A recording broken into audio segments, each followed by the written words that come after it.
नमस्कार दोस्तों, मैं डॉक्टर सीवी मौर्य।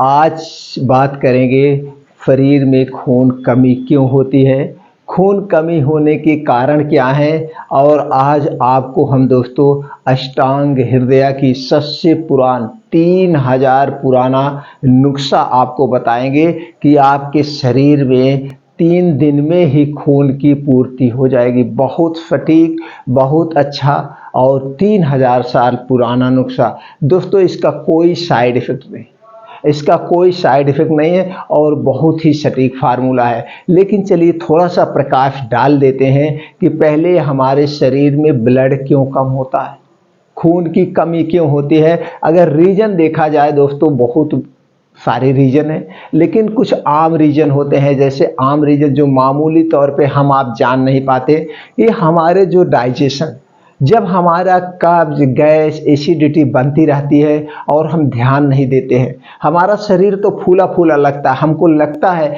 कि हमारे अंदर कमजोरी नहीं है, ताकत है।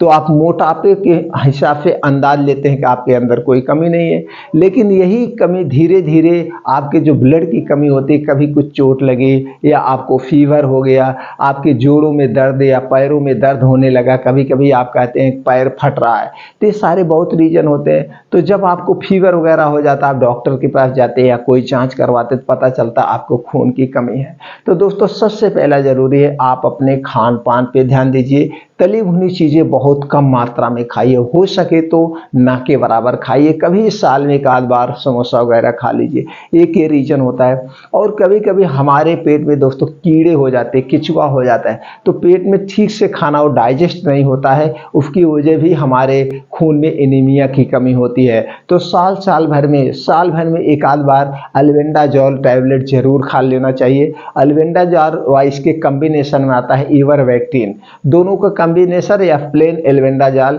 जैसे आपकी उम्र है, अगर आप 10 साल के प्लस हैं, तो एक टैबलेट साल भर में एक फिक्स कर लीजिए कि मैं 1 जनवरी या 26 जनवरी या कोई ऐसी डेट फिक्स कर लीजिए कि साल भर में मैं रात में एक टैबलेट को कीड़े का लूँगा। ये बहुत सेफ होगा। दूसरा कभी रीजन होता है जब आपको टाइफाइड फीवर हो गया, तो टाइफाइड फीवर में क्या होता है, टाइफाइड फीवर क्या, आंतों का बुखार।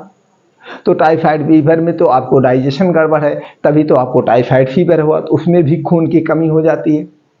या कभी कभी कोई गंभीर बीमारी हो गई, जैसे टीबी हो गया, कैंसर हो गया, ये सारी कोई बड़ी बीमारियां हो गई, या लंबे समय तक आप फीवर हो गया, ये सारे रीजन आते हैं खून की कमी होने के। तो ये सारे अगर रीजन नहीं है, मामूली तौर पे आपको खून की कमी हो ही नहीं सकती।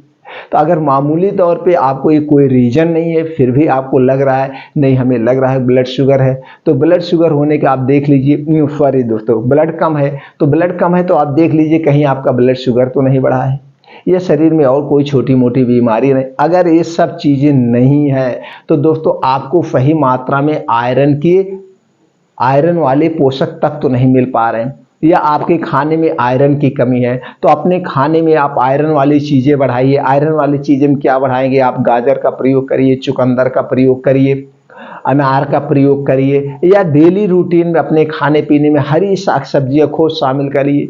नींबू जरूर लीजिए, आंवला का सीजन हो, रोज 2-3 आंवले जरूर खाइए, 2-3 आंवले। फल फ्रूट खाइए अपने हिसाब से जैसे आपका बजट है। और दोस्तों 2 चीज़ आप जरूर शामिल करिए, पालक और बथुआ। पालक और बथुआ 4 महीने खूब जम के मिलता है ठंडी के सीजन में, और ठंडी के सीजन में आपका दोस्तों डाइजेशन बहुत ही फिट रहता है, जो कुछ खाते हैं आपका पच जाता है। तो पूरे ठंडी के सीजन में बथुआ और पालक खूब जमकर खाइए, खूब जम के खाइए, कभी भी एनीमिया कमी नहीं होगा। और अपने शरीर को आप हमेशा फुर्त रखिए। अब फुर्त रखने के लिए क्या होगा, आपको खाने का समय निर्धारित कर लीजिए, मैं 8 बजे शाम तक खा लूँगा, और लेटेस्ट 10 से 11 बजे सो जाइए। सोने के बाद रोज़ सुबह उठ जाइए, 5 बजे उठने के बाद भर पेट गुनगुना पानी पी लीजिए, आपका पेट बढ़िया से साफ हो जाएगा। जब पेट बढ़िया से साफ हो जाए तब आप फ्रेश हो जाइए। फ्रेश होने के बाद आपको 5 बजे घर छोड़ ही देना है। 5 बजे आप घर छोड़ दीजिए, मॉर्निंग वॉक के लिए निकल जाइए। 2 घंटे जम के योगा करिए, मॉर्निंग वॉक करिए, हो सके तो नंगे पाँव करिए। योगा, मॉर्निंग वॉक, मेडिटेशन आप करिए। ये सारी चीज़ें करने का आप अपने शरीर का अंदरूनी जो अंदर के सारे आर्गन हैं उनकी योगा एक्सरसाइज हो जाता है। जब उनका योगा एक्सरसाइज होगा तो आपको बढ़िया से भूख लगेगी, और जब भूख लगेगी तो भूख लगने पे जो आप खाना खाएंगे वही आपके शरीर को लगता है। इसलिए हमेशा याद रखिए दोस्तों, हमेशा याद रखिए 2 घंटे का समय आपको डेली देना है। तो दोस्तों चलिए अब वो हम नुस्खा जान लेते हैं। अगर ये सारी प्रॉब्लम नहीं है, आप खाने पीने से कुछ चीज़ें हटा दीजिए, उस पर 2 मिनट का प्रकाश डाल देते हैं। अपने खाने से 2-3 चीज़ें हटा दीजिए। चीनी से बनी हुई कोई भी वस्तु मत खाइए, सबसे ज़्यादा खतरनाक है आपके लिए, स्वीट पॉइजन का काम करता है। दोस्तों इसको पचाने के लिए आपके लीवर को बहुत मेहनत करनी पड़ती है, इसे आप अपने खाने से हटा दीजिए। मैदा चिकना होता है, बनता तो गेहूं के आटे से, लेकिन उसकी ऊपर की एक लेयर निकाल दी जाती है जिसमें फाइबर होता है, और फाइबर ही हमारे स्वास्थ्य के लिए लाभदायक है। जब उसमें फाइबर ही नहीं बचा तो उसे खाने से क्या मतलब है? कुछ मतलब नहीं है, वो चिपचिपा हो गया, और जितना चिकना आप खाएंगे आपके आंतें परेशान होंगी। तो मैदा से बनी हुई कोई भी वस्तु मत खाइए। और रिफाइन किया हुआ तेल बैड कोलेस्ट्रॉल बहुत अधिक मात्रा में पाया जाता है, जो जाके आपके नसों में जमता है और आगे जाके heart attack, blood pressure, blood sugar जैसी गंभीर बीमारियां उत्पन्न होती है। इसलिए रिफाइन किया हुआ कोई भी तेल आप मत खाइए। रिफाइन करने में दोस्तों 5 से 6 प्रोसीजर से गुजरना पड़ता है। इसमें कुछ प्रिवेंटिव भी डाले जाते हैं, और इसे 200 डिग्री टेम्परेचर पर हीट किया जाता है, जिससे इससे अच्छे कोलेस्ट्रॉल नष्ट हो जाते हैं। इसलिए आप रिफाइन किया हुआ तेल, डालडा अपने खाने से आज ही अभी से निकाल दीजिए। ठंडा पेय पदार्थ कुछ मत लीजिए, चाहे वो पैक डिब्बा बंद जूस ही क्यों ना हो, ठंडा पानी ही क्यों ना हो, आप इसे अपनी ज़िंदगी से आप हटा दीजिए। इसका भी साइंटिफिक रीजन है। क्या है साइंटिफिक रीजन? दोस्तों आपके शरीर का तापमान 35 डिग्री सेल्सियस है, 35 डिग्री सेल्सियस। ऊपर से जब आप ठंडी चीज़ खाएंगे तो आपका शरीर के आर्गन कुछ ना कुछ डिस्टर्ब हो गए। एग्जाम्पल के लिए आप कोई लोहा गर्म कर दीजिए, उस पर थोड़ा सा पानी डाल दीजिए, छन्न की आवाज़ आएगी। ऐसे जब आप पानी पीते हैं पेट में, ये छन्न की आवाज़ आती है, लेकिन इसे आप सुन नहीं पा रहे हैं, इसे आप इग्नोर कर रहे हैं, और धीरे धीरे यही बड़ी बीमारी का रूप ले लेती है।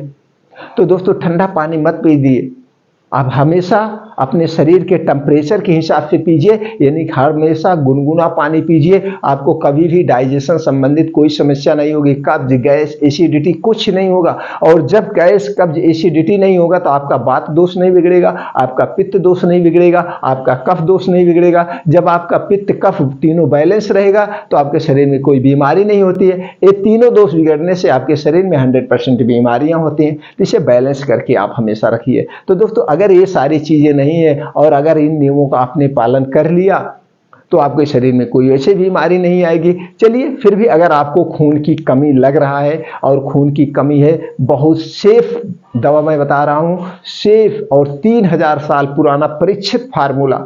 दोस्तों आपको लेना क्या है? अनार में क्या क्या पाया जाता है? अनार में दोस्तों iron, vitamin K, vitamin B, vitamin C, potassium, omega 3 fatty acid पाया जाता है, जिंक, एंटीऑक्सीडेंट एंड फाइबर जैसे तत्व पाए जाते हैं, और कुछ छोटे मोटे तत्व पाए। दूसरा क्या है दोस्तों? चूना, यही जो खाने वाला चूना है जो पान में खाया जाता है, इसमें क्या है? कैल्शियम, विटामिन सी, एंटीऑक्सीडेंट्स जैसे और छोटे मोटे तत्व पाए जाते हैं। ये सर्वगुण संपन्न। अब आपको जरूरत है, अब इसको कैसे लेना है? अब आप 1 गिलास अनार का जूस लेंगे और उसमें 1 ग्राम चूना, यही पान वाला 1 ग्राम चूना है, अगर ऐसे ग्राम से तो वजन कर नहीं सकते, 1 गेहूं के बराबर अंदाज लीजिए, 1 गेहूं के बराबर उसी अनार के जूस में डाल के मिला दीजिए। अब इसे पीना कब है? इसे आप रोज सुबह खाली पेट भी पी सकते हैं। अगर नहीं खाली पेट पी रहे हैं, कोई चीज़ दवा ले रहे हैं या नहीं घर पे है, तो शाम के समय से लेना है। शाम के समय आपका पेट खाली रहता है, कई बजे? 5 से 6 बजे आपका पेट खाली रहता है। उस समय आपको 1 गिलास रोज लेना है। 1 गिलास रोज लेंगे, 3 से 4 दिन में ही आपका ब्लड बहुत तेज बढ़ेगा। इसको ना तो कोई इंजेक्शन पाएगा, ना तो कोई सिरप आप लेंगे, कोई भी एलोपैथिक सिरप लेंगे उतना फास्ट नहीं होगा। और ये आपका खून बढ़ाएगा, वो भी नेचुरली तरीके से, बिना किसी साइड इफेक्ट के। इसका कोई साइड इफेक्ट नहीं है मित्रों। तो आप इसे रोज शाम को ले सकते हैं, आप इसे लाइफ टाइम ले सकते हैं, इसका कोई साइड इफेक्ट नहीं।